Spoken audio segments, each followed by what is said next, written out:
Flashlight Channel Uganda olunaku olwaleero tukomye obaweereza nga bulijjo awamu ne Senior MUKIIBI ne Director of Uganda Nyaffe. Sebo tukwaniza ku mukutu mu gusansonga the flashlight nga bwe twabasuubiza nti no program eya mukulu MUKIIBI atwamu analytics atwamu ebintu ebiriwo essaawa zino nga bwali wawane waka ku kyalo ate nga bali omusajja ow'enkyukakyuka naye ebintu naye nga kinoomu bimusobera. Kakati ekituleese tuze kuwayamu tulabe ensonga eno gwatuulira atulaba ozirowoozaako ki. Tulina Senior MUKIIBI atwemuko updates ku bintu ebiri mu kutambula mu ggwanga ye kiki kyalowooza ku mbeera eri mu nsi yaffe Uganda. Eno program mulise eggwanga lyo ebaako ku buli lwakuna ne Senior MUKIIBI, Director of Uganda Nyaffe. Kindly subscribe and share our content buli wamu. Senior MUKIIBI muntu mwawano wane waffe is a political, social and entertainer person. Amanyikiddwa ku musajja ye Saabavulu nankubadde ebintu ebimu yabivaako asobole okwezimba mu ngeri ey'enjawulo. Mukulu MUKIIBI tukwaniriza ku mukutu mu gusansonga nga bulijjo. Osuzo tyano sebo mwenna abatulaba abaze ku live show, kindly don't forget to subscribe and share our content buli wamu. Senior MUKIIBI tukwaniriza ku mukutu gwaffe the flashlight. Tusobole okutambuza sanyise okubeera ku flashlight neera n'okwebaza flashlight gwe Dr. Hebwa okundamu omulamu kubanga nange nsobola okwogerako eri abantu entakera. So kwebaza nawe okundamu omuzinzi ogwo. So njasooka okwebaza bannayuganda buli omu waali alafuba n'okubeezaawo famire ye naddala abasajja abo batadduse buvunaanyizibwa ababaddewo ne famire zaabwe mu mbeera yonna ey'okweyiya. Nja beebaza kuba Uganda bweri buli omu agimanyi era agiraba. Uganda enyumira omuntu omu oyo yekka atategeera naye buli yenna aliwo omukulu w'abantu be mu mbeera yonna gy'alimu mmwebazizza. Nensaba bekikwatako bonna mu ggwanga ba elders abakadde bamaama ne bataata nemera nnyo ku buli wentandika nja nnyo ensonga y'amaka kuba amaka gazimba ensi gazimba obuntu bulamu muffe. Timuzimbe nnyo omwana omuwala mu busobozi bwe mumuwa amaanyi byatasobola abisobole naye asenye ekitiibwa mu maka ne mu famire okusinga omulimu ogukulembeza. Naddala ku mbeera eno gye tulimu abakyala bafunyeemu bakulakulanye nnyo mu bintu ebibi eby'empisa embi n'okwenda n'okwoloneka. Ekikotogera abakyala abalala basigaddeyo abangi ennyo. Omukyala bagamba bawe kangende enkole ekyokulabirako kyalina mu maaso omusajja kyafuna si kituufu si kirungi. So nekizingamya enkulakulana y'amaka yandibadde ya babiri nesigala ku muntu omu ataluse alikuwa n'agiddukako omukyala namuleka bubi nnyo nga tanakyasobola kukola olw'ensonga yamugaana okukola ng'amusuubira okuba nga bali balaba. So nga ate kyandibadde kirungi nnyo ffenna ku mbeera gye tulimu netukwasaganya nga ebyamaka ffenna lumu mu buntu bulamu nti omukyala bw'okulakulana n'okukola sekitiibwa mu maka go fisi za famire y'obudde abaana bo bawulirire balabirire nga maama ate n'omulimu okola guwa obudde kwegamba tubalansenga ebintu bino mu butuufu bwabyo si mu bukumpanya nti buli bakyala 10 boolaba kuliko abakyala nga bana abayiseemu bataano abakyala 9 mu bataano beetaaga abasajja baabwe okubabeererawo kitegeera. Kati bana bwe beeyisa obubi bakotogera bana 9 mu 6 ate nga bo butuufu beetaaga baki beetaaga babba baabwe. Omusajja baba n'ekyokulabirako nga kifu most times badduka buddusi kati mwe bamu kumbe babi omukyala gwoyiganya awakaawo si yooli. So tufunenga enkolagana wakati waffe maka gaffe mukyala waffe ebeera mubeera omukyala yennyini oyo ow'ensonga alabirwako abaana baffe kola oyize famire yo mu butuufu bw'okukola era alabirira abaana mu butuufu bw'okubalabirira kuba gwe maama gwe ggwanga. N'ekirala bannayuganda bannange mwenna tulina social media eno twogererako ensonga buli omu gyayagadde okusinziira ku bwayagala kimu emirembe kuba waliwo freedom of speech buli muntu agere kyawulira naye morals tezituggwamu ffe ezaffe ng'abantu. Era mbadde nsaba nnyo lwokwata ku ssimu yona gyetunuzaamu lowooza nga nnyo kyogenda okwogera nekyekitegeeza eri abo abagenda kiwulira. Wa omuvuka gwe bakutte yabadde yeewana nti wa ADF. Wa omuliddo w'olugazi tujja bati Yes. matabasaleza iki. Yes, Mugana bwogera kyogera. Yeah. Bwogera kyogera. Lino gwanga. Fenna mamausi yatu. Zane vuluma anabitundu byavamu ebyenjawulo. Tusinga tukola ensi yaffe. Omuntu wekasesonyiza kwala nga kulye wala niye ali kumpi naawe. Kitegeera. Ne oba ali wala. Abaana baffe bafudde. Bagenda kusoma. Ne school fees ne ziweebwayo. Omuzadde alina mwana we alite kuleta report. Namuletera ekisirinza nga bamwokyeza bomunya mukubye. Obu no mwana muzadde namuletera namulaga TV na mu nsi ndowooza. Zandabadde sunulidde kintu ekyo si kyangu. Okufiirwa abaana bato omujiji oguddako abasuka 40 nga kasada tuna kumanya muwendo gwabwe. Gonda ku TikTok nga nti tujja bate babiki no losiri wali lwaso lwali. Do police yamukutte nga somanyi teka kimwe yamukwatidde wadde baga nga wendowooza bagamba nti nga nti we ADF kabatandike kuyo kunoonyereza. Basa okwekwasa ekyo ne mateeka siroza nti tekeri mukwata naye nga mbutuufu. Tulowoozenga nnyo nga tugenda okugaba betwogera. Abazadde bali mu maziga. Eggwanga liri mu maziga. Omuntu okuva ino tandika okusaddaka kusanjega mwana tabanga kutaka lya muntu teyesimanga ukono mu makalo bana akumaka teyesimanga ukono akumaka lukuba talonda talina kyeri akumpanyiza kya ggwanga talina kintu ky'amanyi kyakola erinsi mwana bwana gono jjana okwata ejjambya n'osalasala n'omufuna mu mutayimba n'okola ki abantu bannaye kana obanga oli muyekera nga buyinza bwa ggwanga ng'owangula ng'ojja nga nti gwakola ebyo nga tukuwenda olu naawe oli mukulembeza olwanyi n'abaana abo bannange ffenna buli mbeera twebuulirire gwagala obuyinza bagaga buyinza bwena kyoyisaawo baki kwa eyassa abaana abo ne yakoze ekyo bamutumye dda neffe nanze naye kakasa tunakutegeera mu kituufu yani kubanga ensi ey'ebijambiya nawe yali yebaddeko mu 94 era abantu akola ebintu tulina idea kubo kati so kyonna kye bayogedde oba kyekituufu basi kyekituufu abaana baffe bafudde bubi so ng'eggwanga obanga omuzadde obanga omuntu awulira pain gwe lowooza omwana we pain gyafiiridde nga bamufuniramu mutayimbwa emmanju muyite mu mugongo nga nekibamuvunaana tekiriiwo talina kyamanyi kibamuvunaana okwata ejjambi osaba omwana ng'enkoko bw'oti talina kyeyakoze obusungu obugjeewa wakirumba ffe abasaba abantu bakula b'omutale otuukye kwaffe tuyinza okuba twakumaka lulo banga tukuwagira kwaffe tutegeera naye omwana omuto omwagaza ki kibi nnyo okutaaterwanyeeko nga talina busobozi omwana ali mutulo yeebase gwe nojja oba bya bufuzi oba byanfuna oba byaki no kinene kyampisiza bubi ng'omuntu so nsaba buli munnayuganda yenna ali eyo twefumiitirize ng'abantu waffe era tuzaala tulina abaana watya ng'ozanze omwana wo bamukozeko ekikolwa eky'effujjo ng'ekyo n'alaajana nti nsonyiwa nga gugenda mu maaso nakwokya n'alaajana nti mutusonyiwe nekibeetonda takimanyi kuba manyi nti awaaba obulumi oba okulaajana nsonyiwa tana kyakoze ne gwe lujja nejjambya n'osala busazi bw'oti ng'enkoko nga naffe abasiramu batugamba nti enkoko nabo bona ogitta tokkizibwa gimanyi gisooka gimanya obulumi gyakabe lumu sala busazi lumu ekutuke naye gwe lujja ejjambya n'osala ono ng'oli alaba n'ova kuolina okwata oli ali nawulidde nti n'abalala abasinga babawambye babadde bawala babatutte ku bufumbo obukake ku myaka emito kyetulowooza kubanga omuntu mwekakasa kukwata nga musajja n'atwala obwata bawala oza ki ekiba kiddako so ensi ng'ensi kyakunyolwa nnyo eri eggwanga lyaffe n'abantu baffe beefumiitiriza ng'abantu naye yakikoze bw'aba aliyo nga musanyufu nga yeewana nti otabalonda omaze era naluwangudde ng'oli musanyufu lowooza ogwokubiri nze mukibiho kyano yange bagita Uganda nyaffe gendayooko wakajali nange nteekayo subscribinga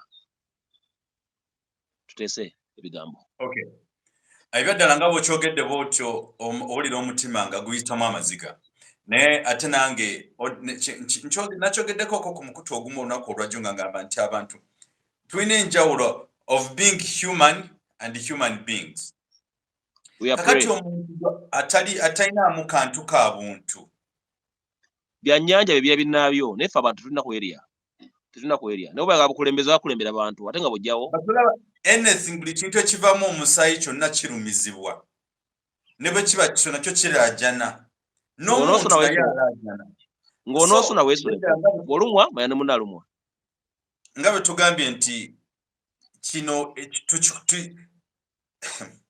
era kibi nnyo twafiiriddwa abaana bafidde mu bulumi.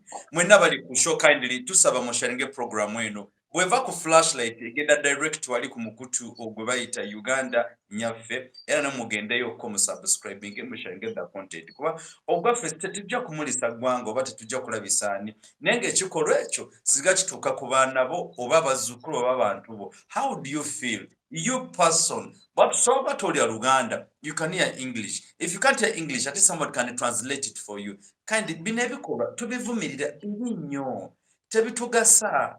Mwe wana Uganda muli ku social media, eno muli ku bujingo, eno simanyi muli kwani no. Ensonga ezizimba eggwanga tuzisiriikiridde. Ensonga zinokwatibwa ku muntu zogereko twazibuuseeko ne tudda ku bintu ebitagasa. Ne singa osanga famire yo omu ku bo bamutuusizzaako obulabe kiki ekyaliko gidde mu birowoozo. Bino bibujingo baani those are minor things kwa byo bonna buli mulamu nekyo nkituuka kisooka kya byonna kino kufa bulamu. Human rights has no boundary. Nti pain remains pain. Oba oli Mugisu, oba oli Musoga, oba oli Mujaluwo, oba oli Mulugwala, pain remains pain. Kiva human right ne bogenda mu nsi yonna bagiwa ekitiibwa because tojjawo ddembe lya munno bw'otyo. Kabana toyinza bajjako ddembe lya kubaawo nga bakolera future badde basoma beeresabeza bino bibeeresa kale bazadde batadde mu kasente kaabwe bagende basome ate ebisala babitangale mu maaso ebiddako. Onojja kusikiza omulundi gumu abaana 10, 20, 30, 40 n'okuyitamu betamanyi muwendo tetamanyi n'abawambire oba bakyali balamu nabo. Kitegeera? So twefumiintirize nga twebuulirirenga. Baatuwadde ripooti nnyingi nnyo ti ADF ekyo bawadde ADF mu ddakiika 4. Namanyi nti ADF kitegeeza nti bwewa ripooti mu ddakiika 4 oba 5 basaawa ne bwe lunaku kitegeeza nti walabye lwaki tebakutte kuba ADF bagenda tugaa nti ADF nga yo tenneewaana. So obuzibu tulina gavumenti enkuusa etakyesigibwa muntu yenna kuba enfa ezeebaawo emirundi mingi. Yenfa era Masaka yakwasa Seggirinya ate Seggirinya tebagaa nti wa ADF kuba yabijambiya kakale bakiba nga Seggirinya bamukwata alina ku bail ate tali implicated ku ebyo ate nga enzita yemu Seggirinya gyattamu abantu n'abano gye babaseemu. So gavumenti yaffe erina amakoona mangi nnyo mu bintu bingi nnyo erina ebyokwanukula bingi nnyo sijja kulimba bingi nnyo byokwanukula kuba budget bwe bayayita ennene nnyo ne mugenda e Congo ne mukolayo enguudo ne mukolayo zi barracks naawe wennyini wennyini barracks nnyingi weziri waliwo omugenzi gundi waggulu ku lusozi wagundi wani wakazini gya iriyo barracks waliwo neziriwo ne bakibanga okufa kwabaddewo ekiro nga kwabaddewo nga kulimu n'amasasi ne wataba wajja kiriko ebibuuzo bingi kizuukusa abantu mu nfa y'abaana abo n'enfa ye Somalia y'abasirikale baffe n'enfa ennyingi ezize zibaawo kitulaga nti oba tetulina magye nga twerimba bwerimbi kuba security esooka eba ya muntu wa bulijjo gwenze naawe. Endala awo ku border coast ebintu ebibugwawo naddala nga amagye gaffe gabeera ku border naddala ate awo batadde eriiso ebibuuzo bingi nnyo kuba ekikolwa kyakoleddwa tekyakoleddwa muntu omu oba babiri kuba kino ekikoleddwa omuntu omu oba babiri basatu abaana bataano eyo mission nyangu nnyo kuba successful kuba musobola okwekunganya mu ngeri emu oba endala baku border baku stage ne mukola kimukola. Kitegeeza nti enzita eyo yabaddemu abantu abasukka 10 oba 2 kiba kibinja ekyo kyatambudde kiri ekiro nkisala ensalo ne kigenda ne kidda ekibinja kwogo omulimu tegwali gwa lunaku lulamba ate abantu bafudde bangi kitegeeza nti abakikoze babadde bangi. Kitegeera kale kibinja ekitambudde ekiro nejja ekikuba n'amasasi nekifuma nekigenda nga nekikwatiddwako nekitaba traced wadde akamu. Ebibuuzo bingi nnyo ebiba biriwo awo eri eggwanga lyaffe lino naffe ffennyini ng'abantu ne security yaffe.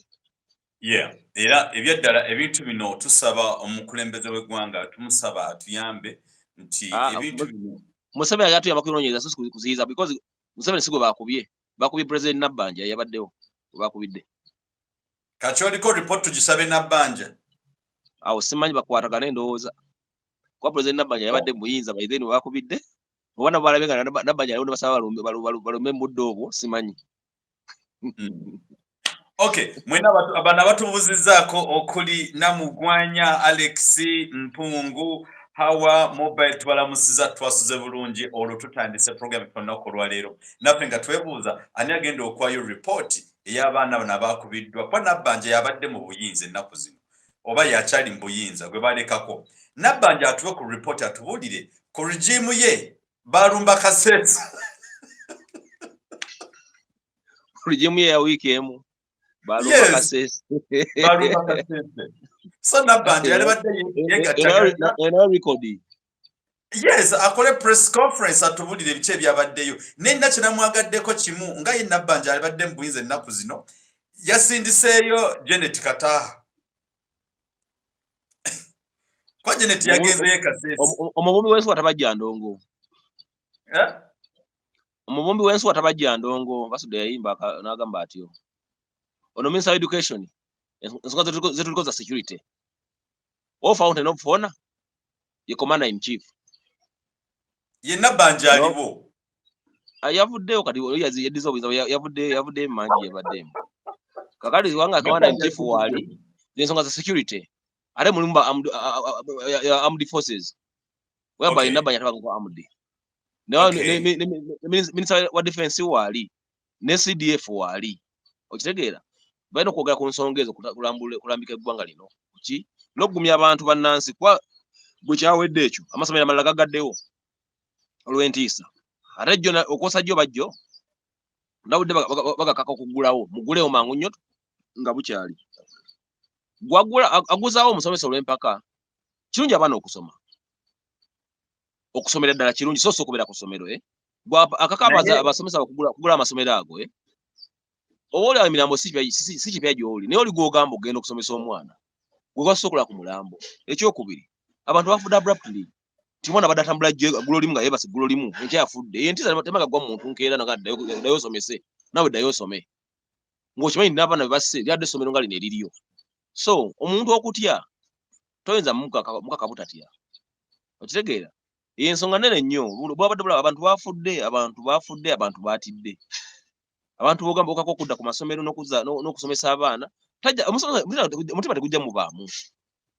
Nibona mulu kwange bweta kusomera gati wabakomyewo komwana tajja bingiza mutwe nasomesa tajja kola ki bisomesa bulungi. Kitegeeza nti omaze ebiseera y'abaana kola ki bwaba omuza abaana abo beteeketeeke wandibadde obudde kuba kino kyakusoma okusoma bagamba nga buli attentive ku kintu kyogenda osomesa omuntu naye bwobanga bulina ebizibu n'ebindowoozo endala tobukaka kubeera bwezi ku ssomero gundi at the end of the year owe ebibuuzo gali nti baagudde abaana balina ebizibu ssebo traumatized nnyo nti abaana bafudde abasabamu basoma kwano baabwe bali banyumizaako nabo bali babakanyiza ku misinde ku mipiira mu kuyimba nga babeera bonna n'abaana abo bafudde gulo omanye kulaga omwana omuto ekisiriza kya munne kulaga omwana omuto munne nga basazeko obulago bwe bati omugade daye enkeera osome ekintu si kyangu nnyo mu bwongo bwa muntu naddala nga tamanyidde mirambo nga bano abadde bamanyidde emirambo n'okutta abaana okufa amudde musomese mangu mudde mugule mangu amasomero mpadde order abadde mbawo obudde mbawulirize balina ebibali mu ekyogedde kikulu nnyo nti amasomero kati geetagamu rehabilitation okwegamba nti abasomesa bano singa tubaddemu ne Ministry of Education ng'erinamu ensa y'abantu ey'obuntu kali ke nagambye nti nno tulina enjala of being human and human being so dress what we call emotional intelligence yambala ekifaananyi ekyo singa ebadde famire yo wali kungubagidde ennaku bbiri anti gwayambisa bakyalira they must prepare these children before they force them go back to school.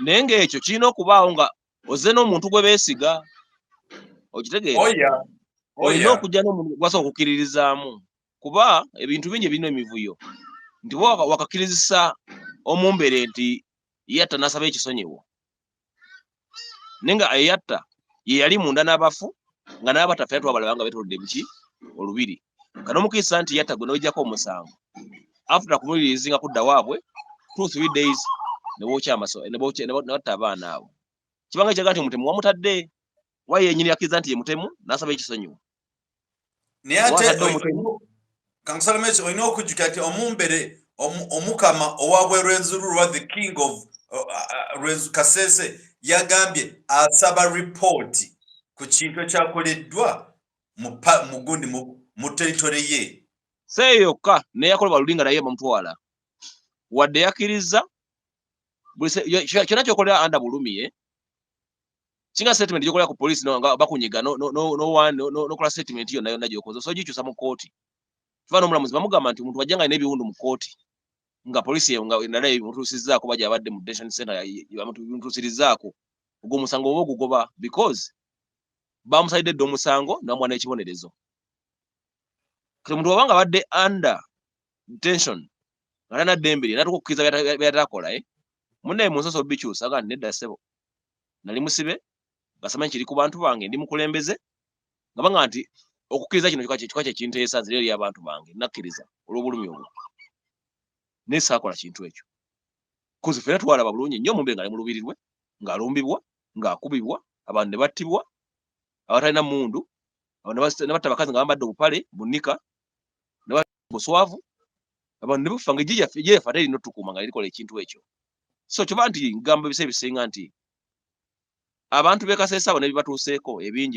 ekirali kimu oli baggala essomero ng'atidde nga neesiga mbeera eriwo toyanguwa kumunenya neefuna omuntu gwe yeesiga nadda ng'alina n'amagye gennyini oba CDF oba president gwennyini mugamba abasomesa abo nti tugenda kubakuuma tugenda kubeerawo muddeeyo musomese mu bukakkamu era baga nti kikyagaanyeemu era bawa obudde because kiri ku bbo kwayo omuzungu agamba nti wowe kyakutuusiddwako mu butali bwenkanya nojja ne medical report omulamuzi agisoma naye agamba nti report esinga obulungi yeggwe kino ono yawandiise neggwe akiwulira kitegeera kyo gwe akiwulira gwe nga gwowulira otya report yo weeri neggwe nga gwowulira otya gwe noyona so byogera nekino kyo kiri kubali bo bali mu mbeera ki abantu abo beera rehabilitation nene nnyo n'abantu abo bebeesiga bebakkiririzaamu kukkiriza ogaane nange nnyini wano wendi government sigyesiga ne ngamba nti kino mala kirabako gwe masaleko ngambye bugambi nga minisita gavumenti guŋŋambye ngamba nedda ne munnaddiini era simwesiga baŋŋamba nti kino era mala kola ki kwayika yensi gye bazimbye yensi ezimbiddwa mu bbanga lino tulimu nti omuntu yenna kabe motoka abaani teyeesiga oyo yalabadde omukulembezeewo olw'ebyo byajjakola ne byajjayogera nga byawukana so ensonga eyo era nga tumaliza eno point nga tugenda ku point endala tulina okuddamu kutegeeza abantu please kind bw'oba oli ku social media ng'okutta kasimuko nga bwe wagambye nti oba oli ku any page oba oli ku Facebook oba oli ku YouTube oba oli ku TikTok oba oli liddawa tetuli mu kusalira mulenzi ono musango naye waliwo kimu kyakola mu butamanya kuba bw'oba ojjukira obulungi mukulu gwe bayita Kainerugaba Muhoozi olunaku lwe yagamba nti nze nsobola okukuba Kenya Nairobi just ennaku weeks 2 nemba nga ngisaanyizaawo ekyo kyakiswaza eggwanga lyaffe si kyokka bakuswala ekyo kirala kuba yagala kyogera talina kyeyakola naye yennyini Kainerugaba yagamba nti I'm going to take hell tukalamujja era abantu ne bafa and we have seen the hell too so it is very important ojja kwesanga ng'omwana mukulu Kainerugaba nga motivator we oba inspire we okitegeera so oli teri kyamutukako ng'ayogedde ekyo lwaki ono kimutukako ye nga atayogedde bwogezi oli kyayogera twakiraba ono yayogedde bwogezi era kirabye obwenkanya mu ngeri emu oba endala it is very important tobubanja bano kubanje walala it doesn't make sense oli omwana bamutunuulire they look at the background of the boy they read their brain batule bitu ki byakola then finally balokera kugambe nti kati omwana omuto bagamba dadi ngenda kukutta nomukuba nti kuti omwana ayogedde kyendowooza nti bekikolako bajja kukola kibalina okukola kiri needful naye osokola ekyo okulaga abalala nti bw'okola kino si kirungi nebanga example naye ng'ate eddembere obuntu eyokwogera weeriri so kwata omuntu musibe ng'olina obujulizi ku kyomusibira yayogedde bwogezi oba nekyabadde agoba oba naye kyabadde kimusindiikiriza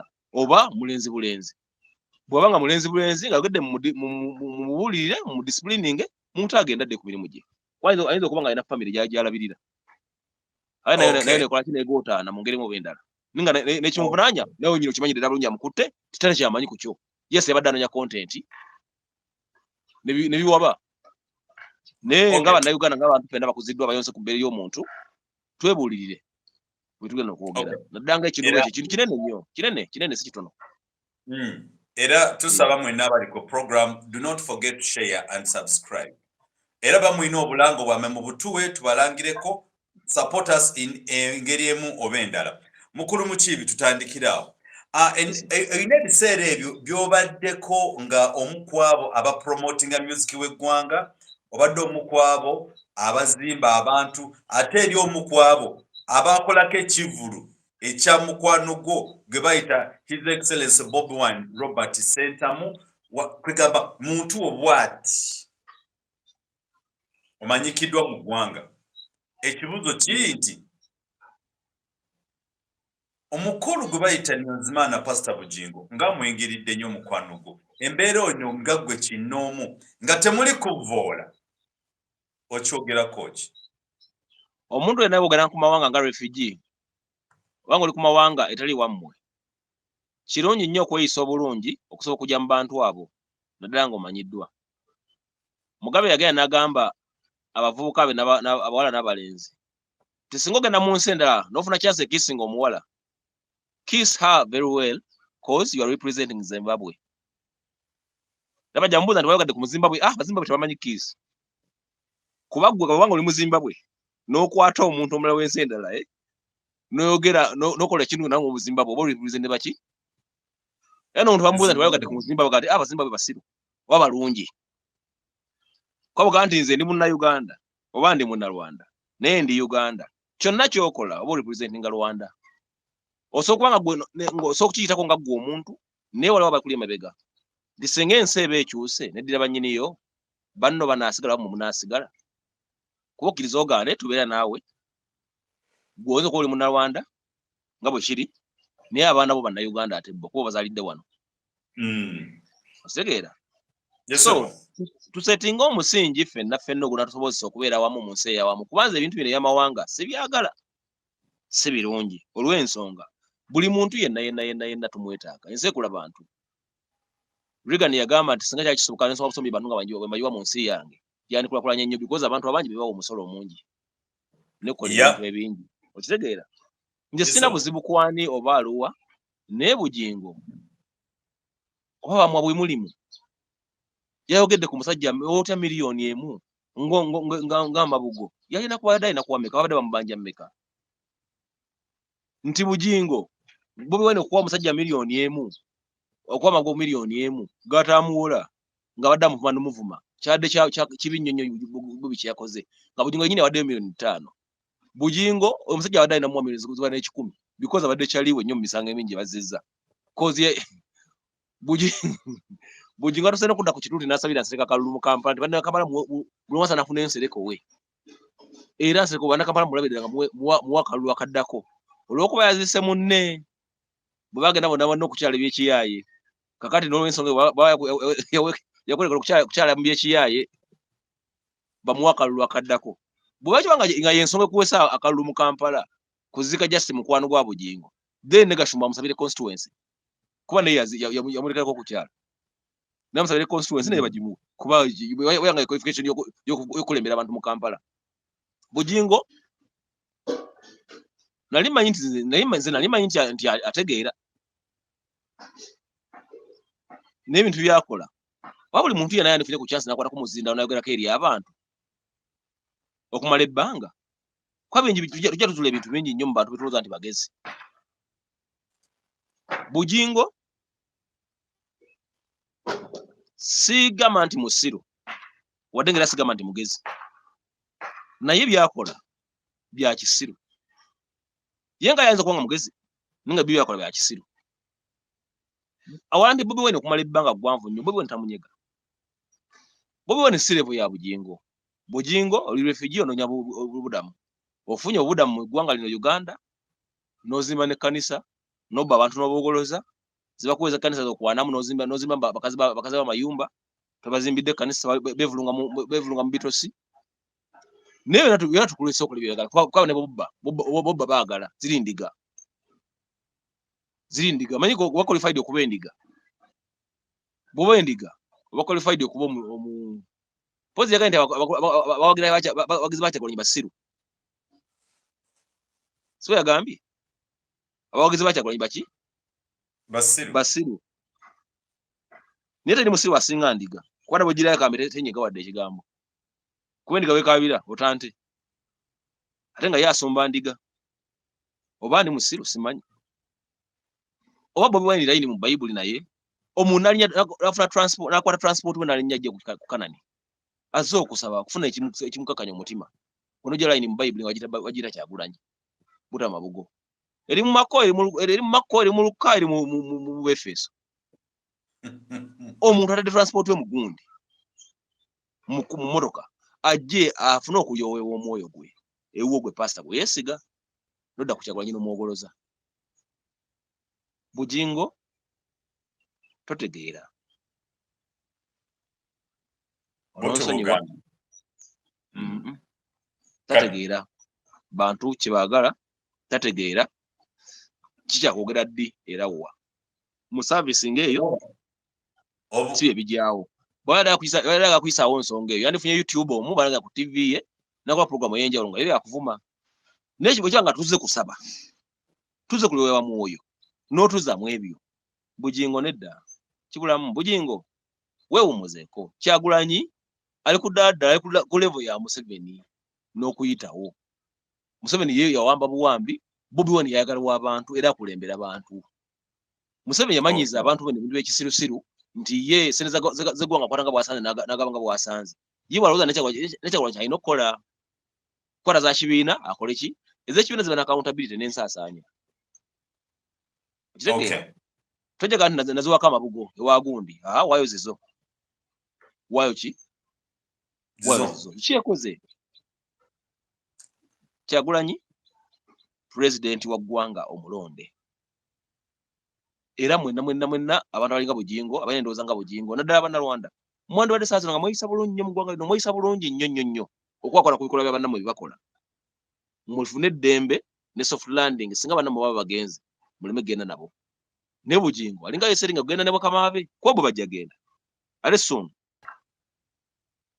goza Museveni amanyi gayina mu kyendaga ayina kati sawa zino ajja genda kikyala balese mwe muli bannaffe tubadde tulina mmwe mwine n'abagoberezi muteekewo embere yasobose okubeera n'abantu tovuma bannansi bw'osanze mu nsi yaabwe naye oba ovuma vuma ng'olina ensonga kw'osinziira nsonga ki Kyagulanyi kweri kwa miliyoni emu okuwa obw'emiliyoni emu omanyi nti kapita w'abakyala batembeeyi mu Kampala bawera abana nga bakosa emitwalo 25 gwe tokimanyi nti kapita w'abantu bawera abana mu Kampala ate nga ziba okubeezawo famire eyo miliyoni ejjogaba nti ntono agiwadde gundi aziwadde gundi yaziwadde katolo wamaziyemu ekiggulo odde yabadde afudde yata musondera za bulamu mwana olaba mukulu Mukiibi Bible naye tugamba nti ayina amaaso alabe ayina amatu awulire ayina obwongo naye ategeere omwoyo w'Omukama kyagamba so basaba n'omusajja gwe bayita bujingo oba omusumba ali Haji Pastor bujingo si musumba ali musumba ekintu kyate omusumba okimanyi omusumbe kwegamba omusumba bamuzanganda abanga taata omusumba bamuzanganda yogo bagamba omusumba yaleka ente mu kiraalo nanonye endiga emu yabula oba ente emu yabula kwete omusumba nga n'emu ebuze muluma oyo musumba oyo bujingo si musumba ayinza okubanga musumba naye nga si musumba mulungi nga Mukama we bwe yawamba eggwanga naye bwawambye ekkanisa bonna bawambye kale so bujingo tumulekere awo naye nga mbadde nsaba wooli wonna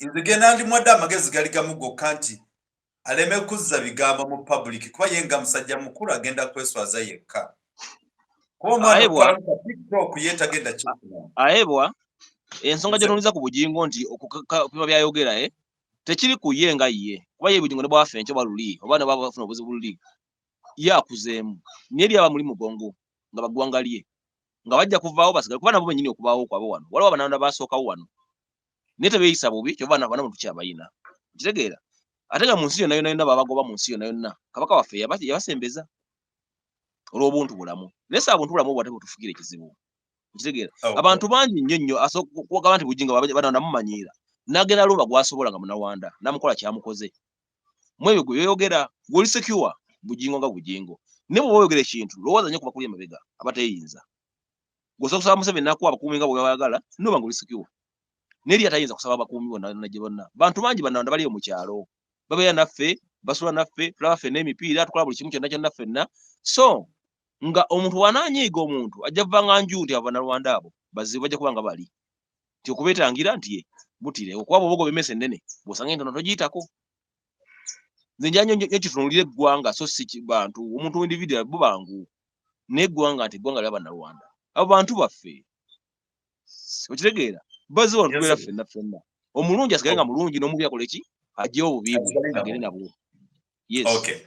Mwebale nnyo mwebale ddala abakyali ku program yaffe don't forget to subscribe and share our content atende mushenge content ne sokutuako Haji Pastor Jingo nti meaning that the next day naye amanye ensubize asobole okuzitereza program eno bweva ku flashlight mugisanga tacyayiga naye natereza tacyayiga bannanga ajja kuyiga yali munaku nnyo nga mugwa ne muzigo asobola muzigo gumwe bwayise nga bwe yagamba yeewako obujulizi afunye chance n'afuna ssente abantu bamulabirira bannayuganda bamulabiridde bujingo talina gundi yajja ssente talina mulimu gwe yali akoze nti oba yali atunda mbaawo bannayuganda bamulabiridde n'afuuka omuntu saa zino yandibadde mwetowaze eri bo ne bwe kibanga kumera biwawaatiro si wakuyiga si wakuyiga kuba omuntu yenna bw'afuna erinnya n'afuna ssente n'afuna obukulembeze olabira empisa ze entuufu ategeera oba tategeera muntu mulamu si muntu mulamu kuba omuntu munaku yeegonza naye bw'afunanga ajja kukola ze entuufu kitegeeza nti bujingo ye tategeera ng'omuntu kuba talina nsonga emusiriwaza ssaawa zino tanoonya kyakulya kiina tanoonya mmotoka agiina tanoonya maka gayina kaki ekimusiriwaza kwe osaba nga beesiriwaza nga mukwesiriwaza kwe bafunamu nga tabina naye ono yaayina kiza ye musiru busiru ng'omuntu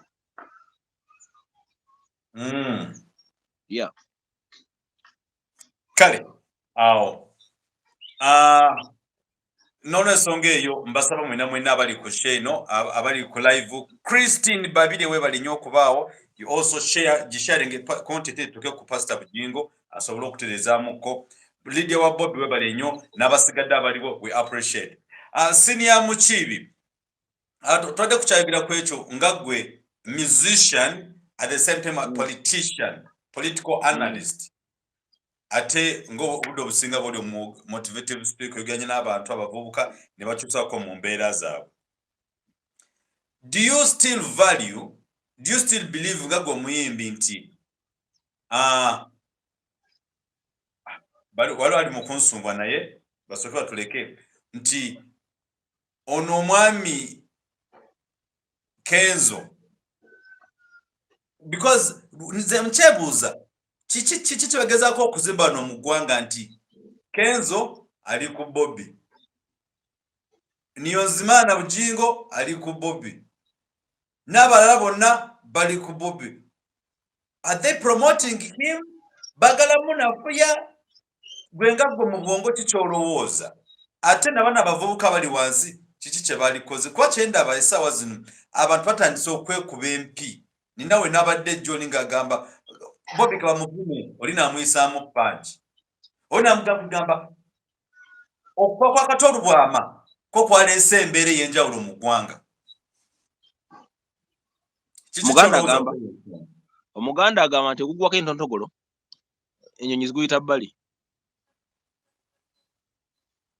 kitegeeza nti Bobiwine munene nnyo mu Uganda munene nnyo eri abo baavuganya abali mu buyinza bakimanyi buli nnyo nti entebe bamubako nzibe kyova sente zonna z'eggwanga bazimalidde mu kulwanyisa muntu oli atalina ofiisi mu atudde kuba konda bekaggwa Bobiwine yakwata obuyinza bwe nabukwasa Mpuuga amulidingire opposition mu parliament saawa zino oli alina byasalawo biri mu mateeka goba ne badde bagoba nibagoba ono omwana si mwana munene gavumenti eyonoonye nnyo ssente z'eggwanga nnyingi nnyo ezandikoze ebintu ebirala tebijagazisa abantu okulwanyisa omuntu omu Kuba buli munene ina agoberera Kyagulanyi namukiririzaamu.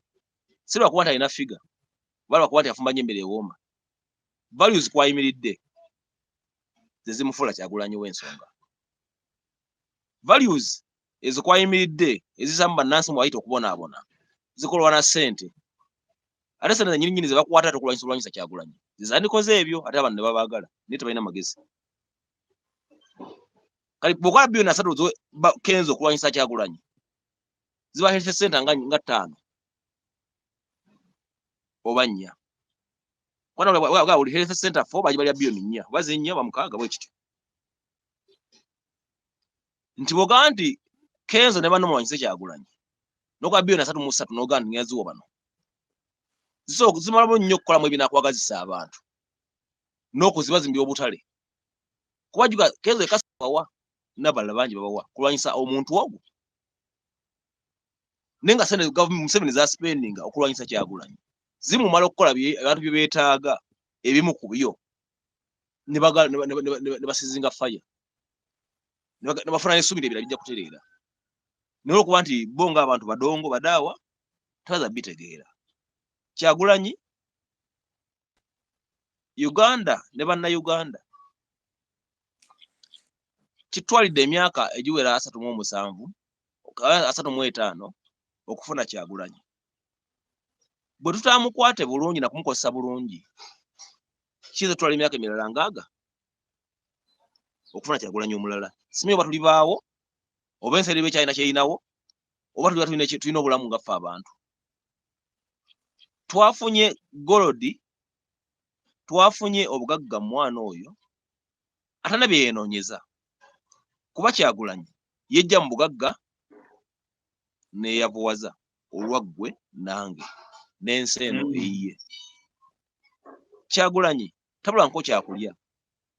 Nesa kuba bayingira okwogera amazima n'okwogerera abantu abamuwanika waali yabulwa eddembe. Kyagulanyi ng'akyanywa enjaga ng'akyakuba obukwi muziga kyalo ne baka miliyoni. Teri yamwegeza kumukuba ssasi. Taliiyo. Yalinga omusiru nga bagaba musiru era nga tebalina buzibu ku ekyo. N'okuva bye nayogera eby'ensonga bizimba gatta ku nsi ne biyamba omuntu wa bulijjo bimuzibula amaaso. Kyagulanyi yakubwa amasasi mu mmotoka nga taliimu mulala n'afa mu nnyanja kya Kyagulanyi mu campaigns. Ashrafu yakubwa esasi oba yali alinze kukwata Kyagulanyi mu campaign bakubba emmotoka y'amasasi lwa kwogera ki. Naye lulinga akyali musirusiru ate teri yamwegeza mukola ki. Kitegeeza gavumenti yaffe yatuwe basiru. Bw'oba musiru isooke kola bibyo. Era Bana Uganda ngaffe we are designed to know what they want us to know. Kyagulanyi yagala akola omusango gusinga okuba omunene n'atubuusa n'atujja ku bo kye baali bagala tumanye wakutulinga medias n'ebirala naga nti mwe ekituufu kye kino era bitukwatako. Nze nali sogeddeko wasagala nko wantu wonna era nga manyi sigwanidde era nga manyi kwega ku nsonga z'eggwanga lino alina kuba nga looya nga mwambazi wa suuti nga babeere mu ofiisi yeffe tuyogera nga baani. Nze bwe nali ndowooza ate naye bwe yali alowooza yagala yeebuusa bwe yabuusa ate naffe natukola ki. Kyova yagaa nti nzya buli kaseera buli we ngenda okwogera ndekawo Kyagulanyi omupya. Kitegeeza nti ye bamuvunaana kubuusa Bana Uganda be bali bakoze eki be bali bazingamiza endowooza nga batushapinga kwogerako bye bagala twogere.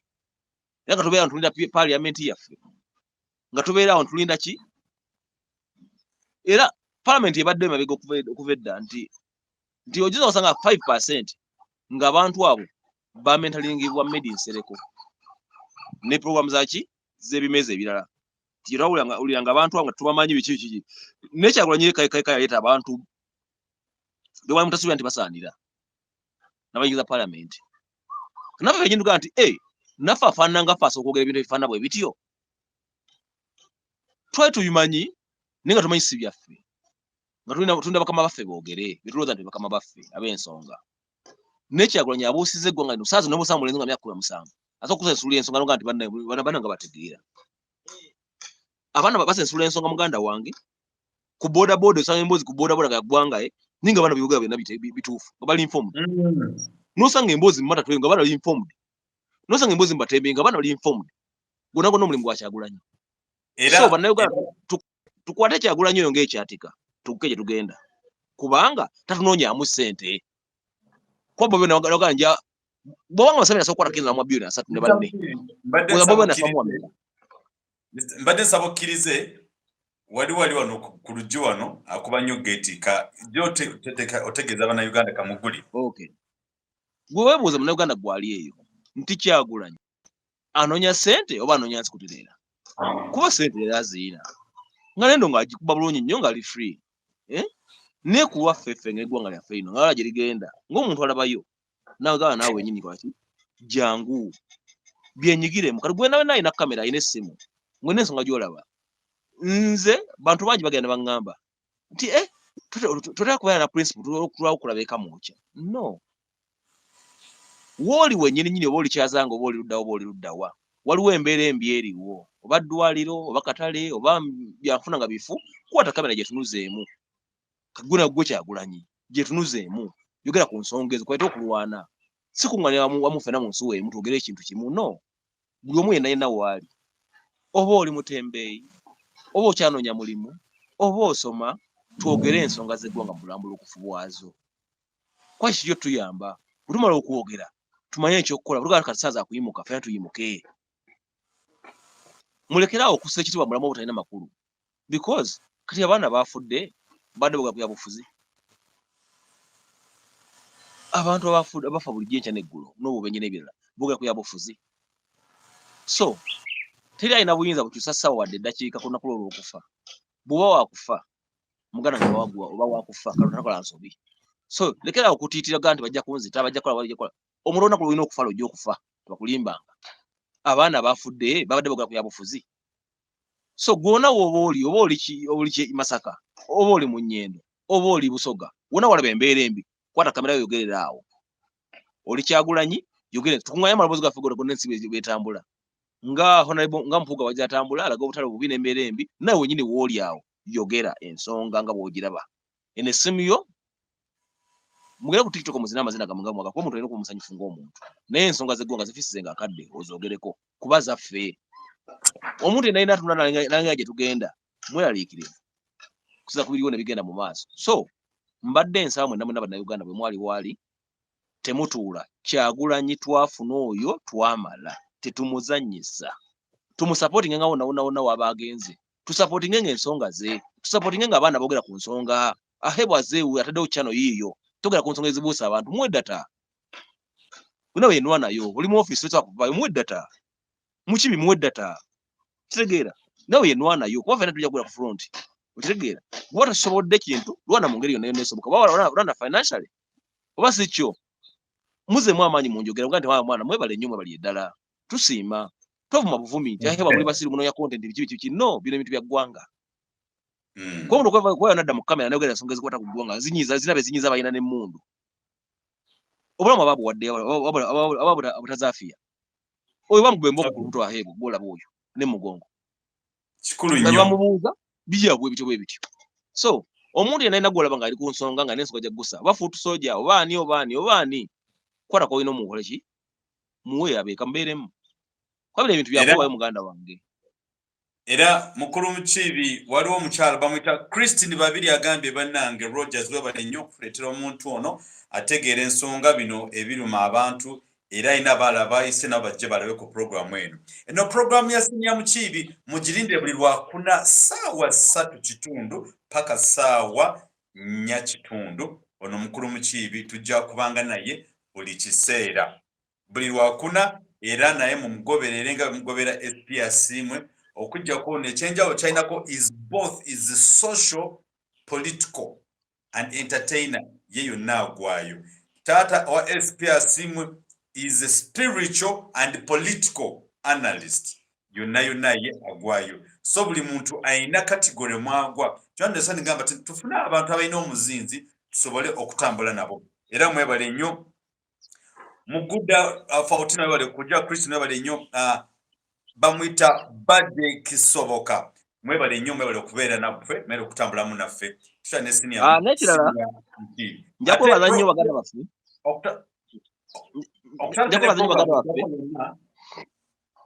baganda baffe benja okwebaza bali mu diaspora mwebale nnyo goberera ebintu by'eggwanga lyammwe lino nga muli eyo n'okusinga ffe ate abali wano. Baganda ffe ali mu diaspora mukoze omulimu munene nnyo kulwanirira eggwanga lyammwe. Kuba mulyagala ate mulaba ebigenda mu maaso mu nsi gye muli nga mulaba ne waffe bisoboka. Neebaza nnyo abaana abagenze ne basitominga eddwaliro oba ddwaliro oba hoteeri, mbabazi mwe yabadde nti abasajja baddi baza ensi yaffe buli kimu bakibba bakifulumya bazimba etali waabwe ne bawona ewaabwe. Kasaazi zino yalwadde mulwadde musajja yakuza okaddiye wakuwalabanya okuddusa abantu bwe mwajolonga. Mmwe mwazimbe mwalina obudde bungi nnyo butereeza ensi eno nga sente muzina nnyingi nnyo musoma makuŋŋanya mungi nnyo naye mwazikozesa kukola byammwe. Kasaazi zino muddukira mu bazungu byonna mbabazi byadde okimye eyo okujjanjaba byali bisoboka okujja wano nga nalanga oli prime minister. Kwa Uganda bukyebaawo tefuna ku sente zefuna kati nga zefuna kati because nente kule abantu bakulu nga boogera ku radios ne ku TV nti Uganda lujja kulaakulananga nti bamini babudgetingira nga abantu bameka. Abaana ze nti si mukulembeza abatalina magezi nti amini tebabudgetingira nga abantu bangi nokola bye baakola.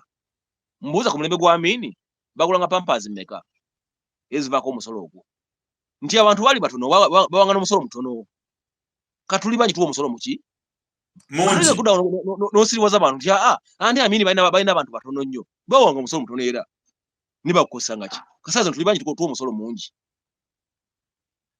Kutegeera towanga nsonga engoli mukulembeze nujja mu maaso g'abantu n'okugula ebikisirisiri bwe bityo nti bali abantu bali batono. Kitegeeza saazi wandikoze nga bintu bingi nnyo because abantu abatono si buli muntu bamukola ekkubo lye libe ekkubo limu. Sente baba abantu bangi bawa omusolo mungi nnyo okola ekkubo limu nga ddungi ane sente n'ofiisa nnyingi nnyo. Okitegeera kwa abantu abangi ennyo abo bayita kkubo limu era ne bamutwala ogumu bayita kkubo era limu kyamini yakola ekkubo limu naye okola ekkubo limu nirikole ku standard yaki eyaddala. Koda mukusiriwaza abantu balina abantu batono nnyo era nga basobola budgetingira biki katulina abantu bangi nnyo bawa omusolo mungi nnyo era amini webeererawo tulina exporters bameka ne ba importers balinga bameka. Nika saa zino revenue sente zefuna ku border ne kwami tefuna kwota yazo ku border kwa abantu baita amina genda bweru kusobola. Nika saa abantu basobola baita sente nnyingi mu ggwanga naye engeri ekozesebwa yekizibu. Engeri ezikozesebwa yaleetedde embabazi okumugoba mudwaliro gye babadde mugoba because tebazimba waabwe sente bafumya mu ggwanga lino bamanyi beetegekera kagibetegekedde okugenda baba bafumuddeyo so nga ate ebyo byonna ayine badde nga ali mu nsi ye nga manyi nti banzaala wali nga neddembe olina ng'oli wammwe ko byonna bye wasanze ebyogenzi kujanja byali bisooka okujja wano kuba sente zaali mwazine nga lina sente zaazo muwoze sente nnyo nga musingayo ffe nga mukola byammwe ng'abantu ebiri personal. Kwa saa zino kugenda n'ombuuza nti eddwaliro ly'egundi ly'erubo wali luddawa ne sente ze bayise nnyingi ne baziwaayo n'oziwaayo liri kuki teririiwo naye ggwanga litambula normal tinabaka bajudde ggwanga limaze emyaka giri mu 3 oba ebireka tetulina gavana wa Bank of Uganda bitambula normal. Kyova gayise esinga nti teri politician naye najja tuyamba kwenunula kujjako ffeffeffe nnyini n'omukulembeze waffe nabo bategeera nga ye beno zukusaba nansi bekolemu omulimu ne baba nayo yafuzi no. That's very true. Era tusaba ensi yaffe bannange where possible kyosobola okukola do let us kyosobola okukola tusobole okusaving ensi yaffe se mu bubi nga tetwiye mu ssaayi. Wali mukwano bamwita Maddox Habo bakumanyi mukwano agambe nti no oli mukwano gwe ali mu South Africa kutumiddeko nnyo mukulu muki. Amina nange mutumidde.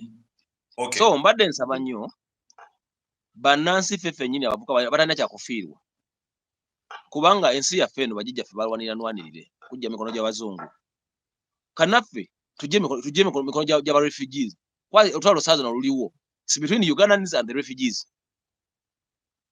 kwa buli office gy'ogenda olwa ne ati industry bagiwambye gutunulira Kenzo ne bande bonna bakulembera nabo abali waggulu bonna bafaanana ennyindo ti ensi yaffe eno yonna buli sector gy'ogenzeemu eggwanga omanyi bano abantu si bangi but they know how to possess themselves. They position themselves well. bamanyi ekyokola kyaddi bamanyi amanyi agali mu bukulembeze muba abantu 2 nga muba abantu mitwalo 2 nga bo bali 3 oba 4 namanyi kati omanyi ekyokola nti kugenda obere DPC kubera OC station kubera RPC abantu 3 nokuba bakumi 5 bano ne leading abantu 100 kugenda obere RDC kugenda obere gundi bamanyi ko position nga bo benyini buli kifo kyo nekisalawo si bangi yaba noganga mwasazo ne mga tuyimuke tugende twechange tumayuke tumenke nawereka nawe bawe sedda nawe you are inciting violence bogamba abantu bagende bamenke banaga bwe mugamba so gandi tugende bangwanya Uganda bwe bagamba bagende bamenke ayi basuddeyo dabala yayi nawe andi ndanyo ko disclaimer ya mwami nalukola yagamba ati mvunanyizibwa ku byenjogedde nese vunanya ku ngejo bitegeddemu ovunanyizibwa ku byoyogedde neto vunanyizibwa gwengeri gyo bifunyemu mu batugo n'obwongo sivunanyizibwa. All right, nange kutegedde bulungi mukulu Senior Mukiibi. It's very important. Don't forget to subscribe and share. Mwebali kutwagala, mwebali kutubererawo.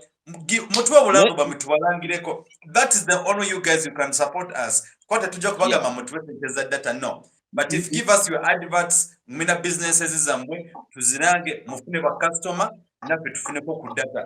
That's the only way you're going to support us, you guys. And really, we appreciate everyone who is moving with us all day, all night. Girls from diaspora, we appreciate. Girls from USA, girls from Canada, South Africa, Kampala, East Africa, Nancy, wherever you are, we really appreciate. This is also a new program with Senior Mukiibi. We're going to be having it live show starting from next week. We shall have a phone call such that you guys, you can call direct or later now when the ones are younger. You'll be giving us a call direct. Starting with next week and maybe start with a simu tomorrow. We shall have an open call for Soboloko Simu. Now wayemu kwene ensongo girowozaako ki ate gwa nkugamba tetulesa nokuleta tukulaga batuli balungi batuli babi nnyo nenga tuleeta endowooza zaffe gye muli gwogifunye otya naawe yo ngifunye etya tugategatira wamu tusobole okuzimba ensi yaffe Uganda nga si mu bubi nga temuli kuvoola mazima finally nga tusibula neebaza nnyo omukyala eyayimiridde mu maaso g'abantu ebungereza waaba mu Amerika kwogera ku nsonga z'abaana baffe abawambibwa n'abattibwa n'ekibbataka ekigenda mu maaso wadde Mayiga yefuula takiwulidde ne mmanyi nti ensonga yatuuse era n'okukomawo yakomewo talina kyeyanyiize ku nsonga eyo kitegeeza nti bw'otogera ku bituluma n'otolwana naffe oba weegasse n'oyo yakola ki atunyigiriza nga tukulwala nti oli waffe Mayiga ensonga ntuufu nnyo era nkulu nnyo nnyo wandowoozeza ku mukyalo oyo n'abantu aboogera ensonga ezifaanana bwe zityo naddala ezikwata ku baana baffe aba Buganda n'ettaka lya Buganda n'abantu baffe ekiwamba abantu n'ekitta bantu ekitambulira mu ggwanga lyaffe lino kuba nsonga nkulu nnyo olw'ensonga nti abakola ebintu bino si bayeekera nti abantu bano bawamba abantu baffe beba bali mu buyinza sika babadde bayeekera tolina gwovunaana gonza kugamba nti gundo oba wowayi ne abantu betugenda okugamba ku nsonga eno tubamanyi we bali obamanyi olina eddoboozi okutta eddoboozi yaffe ffenna ng'abantu ba Buganda era ng'Abaganda so likozese bulungi nnyo mu kulwanirira abantu abo ojja kujja ng'omukulembeze waabwe nga nakituufu oli mukulembeze osaanidde omukyalo oyo oba siyo yagamba masayansi mpuuga si oyo omukyalo oyo nokudde ng'eddoboozi nga lyeddyo nalubwama wamasayansi Kyagulanyi totuleetera no masayansi akola bwati ne bwati nawudde ng'eddoboozi lyeryo oba ye yesi ategedde naye nga Katikkiro wa Buganda muganda wange oli mukulembeze waffe wajja otya lwaki wooli lwaki okyaliwo simanyi Ssaabasajja Kabaka yamanyi simanyi naye ekikulu kiri nti bw'okutta eddoboozi ly'Abannayuganda oba Buganda oyogeredde Bannayuganda bonna because wano mu Buganda nsi buli ggwanga weeriri so ensonga zonna ezinyiga abantu bonna tebanyiga Baganda bokka Jeno Gaddafi ye mugumya bano basikayi soja baana beeri n'abalala bonna tumanyi ne betumanyi bannyo banyiga tebanyiga ggwanga limu Gaddafi mugumya weewaffe yes nti abantu bonna be banyiga banyiga abantu balina nzikiriza nga yakyagulanyi y'okwenunula ensonga yogera ku nsonga entuufu nga baziraba oba oli waggwanga ki banyiga buli muntu yenna oyo so nga teze ensonga entuufu ko omukulembeze naye nakulemera abantu ate nga basiimu babakiriza byakola ki byabakulembera. So bwe olina eddoboozi lyaffe Katikkiro wa Buganda ligguse mu butuufu bw'okuliggusa. Kitegeera abaana baffe bafa, abaana baffe bavundira makomera. Tuweza kuŋŋaati ssaawa zino omukazi gwe bayita gundi ani ali mu kkomera ani ne bamachete bali mu myaka 3 lwakamala bukoofiira nga babba amabati basola ennaku 3 ne bakola ki ne bavaayo. N'osanga ng'abantu abakoze emisango eminene bali bweru naye ng'omwana Jesu kwambala kukoofiira akyali mu kkomera munda. Kitegeeza ki nga gwe Katikkiro waffe nga leader of opposition nga bakulembeze bonna bali mu buyinza bali mu ntebe zisalawo mubeeko kye mukola ku lw'abantu baffe kubanga bonna tubeetaaga. Lwesaawa eweze twandisibudde abantu baffe. Kyana kyogamba nga tonaba kubasiibula obadde okimanyi nti semiyase nange mbiwuliddeko so bivunaanyizibwako nankankolenga olinga bwe yagambye nti nno bivunaanyizibwako kubanza byogere naye obifunye mu ngeri ki. Awo nange mba nkyejjeemu nti okimanyi nti nno bakutta abalalu bonna e Kasese. anga akikulaga bagamba balaba bali mu kibuga bambega nozalaba bakikkiriza kanabo bekengera kuba banki babakozesa bakuta abalalu bonna wane Kampala mu kwekalakaasa abalalu bebasoka okubula kunabawo enkya bebasoka okubula. Kitegeeza nti yenge gyabakozesa aloza nomulala asobola bakozesa kye nti abalala basinga obungi si balalu mpozi ng'omanyi nti ono gundi omwana ono mutabani wa gundi yagwa eddalu naye mulala azze obuuze mugenda nkompola muganda wange ogiga omulala gwe basanga ne pisto nomulala gwe basanga ne mundu omujjukira ewa wano ku Lubaga. Okitegeera abalalu si balalu abalalu si balalu. Awo tugenda okutandikira wiiki ejja naye nga unless others ng'eri very very emergency senior MUKIIBI tusobola okubeera naye mwabali ku program mbadde muteesa mutya okuleeta nkiyite ntya nti okufuna direct calls nga shen bweba enatero nga tula dakiika nga 5 tujja kuba tubawanga eddakiika 5 bakube tulire endowooza zaabwe okutandika ne mu programu yo eya bagambi omukyala muyita Olivia Lutaya. Yes. Mama w'abaana omulesezza omwana we just kwamala kukofiira nakwogira mu. Thank you very much for being active in this club. Close to 3 years nga parliament eyo giranze ngisonga mu nnyonnyo n'abagikulembera olw'ensonga what are numbers nabo balemesa okuteesa muimye mu parliament mugambe nti abaana bonna batali basirikale abambala obukofiira bali nkozi z'amagye basobola baveeyo ko parliament egende mu maaso bwe bagala mukube enduulu mugigale kuba etteeka mu parliament yonna kyonna kikola mu parliament floor ya parliament omusango tegufuluma bwere teri aguwaaba ndeka naawe otaddewo embeera kale bakulemeseza bulemesa mukulumpuuka ne banno abaana abo myaka 3 bakwatibwa ngamu bali kumwe banonya ofiisi zammwe lwakukiza omulamu gwe twajja nagwo ffenna bali munda 3 years. Olivia Lutaya mukazi yalina omusajja yalina amaka yalina abaana ozaana abasanga bamachete balina abakazi balina amaka balina abaana bano abasanga babaali bali mu nnyumba mpangise famire zaabwe zaddawa n'abalala bangi nnyo bafaanana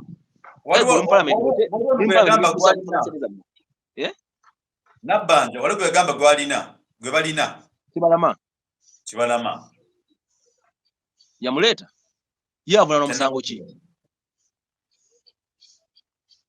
nze naawe simanyi lwaki tetubasiibula abasobo ne banyabo nze MUKIIBI Hope channel yange bagita Uganda nyaffe osogenda yo nola ku video no subscribing ne mu commenting mutuwenye amagezi wansi wano comment section ntujagala nnyo wansi wano kyolaba ekibulamu kyogere tujja kitereeza tugenda maaso tujja funa ku kamera ennungi n'amasimu amalungi tubatuseko batola bulungi leero inshallah. So mwenna mbasibula buli omu akole kyasobola okubeezaawo famire ye bataata temudduka obuvunaanyizibwa bamama mbere bamama batuufu abaana baffe mbatubawo shaping mu shaping ennungi bali kuba nga bujingo tukuzabana mu ngeri ennungi nga banaffe na Uganda balungi kuba ligwanga liddako ffe tukula emyaka gyembuzayo omuntu si gyabuzaayo kyova omuntu bw'afuna obuzibu mpulira bubi amaka kikulu nnyo tukuza banaffe bulungi nnyo tuzimbe gonga ffe bulungi kigwanga ffe kitukula baganya nti abazungu balina security y'amaanyi tebalina security abazungu nnyo nnyo naye bo bennyini baagala ensi yaabwe olwebyo bibakolebwa era nawulanga nga muli mu nnyumba muleeka naye dakika bbiri akubidde na police. Hello police, there's a voice is coming out of this house. Simanyi lwaki ennyumba y'abantu basedulira abantu bangi nnyo police nga yazedda ng'omuntu yennyini because omuntu ensi yajagala era kyonna kigituuka kaki baagala ensi eyo olw'ensonga ensi bye bakolera naffe ensi yaffe kyonna kigikuwatako tubeerawo eriyo nakyo nekigituwako tukyogere kuba yaffe. Amen. Olaba nze okutandika n'ewiiki ejja nja kuba abantu bano emba nva ku show nina okubasibiranga entanda MUKIIBI obadde okimanyi nti mu nsi muno mwe tuli ekitulemesezza okuva we tuli ne twesiba ku bintu ebitatuzimba ebitatukwatako ziri ensonga emu oba bbiri. Esookera ddala nti obudde obusinga tugenda ne twesiba ku bantu abatali ku levels zaffe oba abatali ekyo kye tuli ne twesiba ku abate betusingako ne tubeesibako nnyo. Lwaki? Obudde obusinga mpanya amagezi abavubuka bannange nti abantu abakwetoolodde bagenda kufuula ow'omugaso mu nsi muno okusingako abo abatakwetoolodde. Bw'oba oyagala kukulaakulana weesibe ku oyo ku muntu akusingako. Omuntu agenda kuwa encouragement, agenda kuwa essuubi, agenda kuwa essanyu. Tugamba buli bw'obeera n'omuntu gw'osingako ogenda kubeera competitor we osobole okole nnyo osobole okukola ki okumwenkana. Yo yenkulaakulana oyetya mu byobufuzi, mu byokusoma, mu by'amaka, mu by'eddiini, mu mpisa n'ennono. Kwegambula funa omuntu oyo ogolaba nti naakusingako olunaku oluddako osobole omwesibeko osobole okubaako. Lwaki njogedde bwe era kyobalaba nti n'abavubuka b'ennaku zino beesibye nnyo ku Robert Ssentamu Kyagulanyi because bamulabamuko future beetaaga abeere nga ye. Naye ate abamugeza kumwesibako nga bagamba nedda. Lwaki omwesibako? Oyo abamulabewo akumata kumira mpeera mubeere bulungi mweraba paka ate olundi ku Lwokuna ssaawa 3:30 paka ssaawa 4:15. Ata kumira mpeera. Unless if you have any comments, mustake mu section comment. Ate nekubiri you can call me direct ku 0759 91 5165. Eyo line ekwatibwa oba ku makya oba ekiro oba enkuba etonnya oba bwazibye neyange eri 0701 44 30 91 0 noti musanvu noti emu anamunya asatu kyenda mwemu yange kuba wabula buuza siima noza tusinga n'olundi ndowooza. Era tugenda kulabagana wiiki ejja same time same station same people. Omukama nga ye mubeezi waffe. Kindly invite the rest nti programu eno naye yatandise eya mukulu MUKIIBI every Thursday in the morning, every Friday SP asiimwe ssaawa 4 paka ssaawa 6 paka ssaawa 8.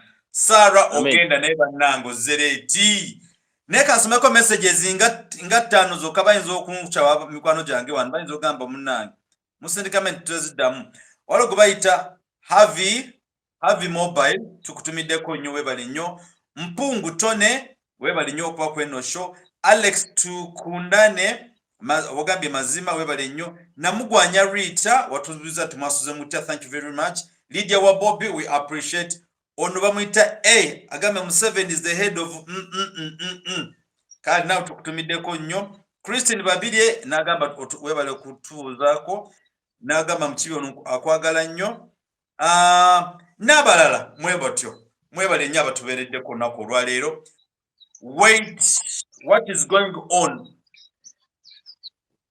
I'm late today. Ono mitasaro ogenda ono nja kusummarizinga ekibadde kigenda maaso nti ono mukulu Mukiibi is a political, social and is analyst of those areas, of those areas. So tubadde naye nga ayina ensonga zetwategezaako okukkaanya naye ate tulabe nti pop community ina kyezigiramu naye nga no repeat ejja kubaayo every Monday evening. Monday. Wanje? Every Monday. Yeah, and repeat tuja every Monday. Wa Uganda nyaffe, anytime from today or tomorrow, it will be there. Ku flashlight repeat ejja kubaayo ku every Monday. So kindly mugisangeyo ko tuwayeemu naye. Amen. Every Monday ebeeyo akuume. Sarah Ogenda, thank you very much. We appreciate.